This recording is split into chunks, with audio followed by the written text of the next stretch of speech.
Well, this is a nice folding knife here. It's solid, good looking, and design is good here. It's fine. A little bit of and here. It's really nice in shape, and it's pretty heavy.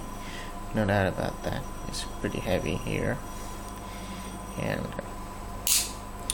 well, it's strong enough. Just quickly spat. It's strong enough.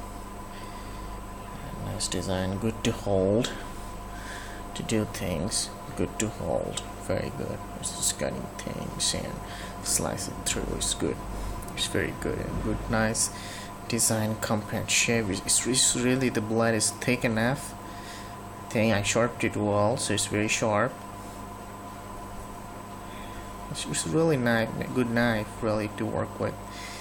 And there's a little bit of clip in here, but this is very good knife. It's a strong knife, I would say.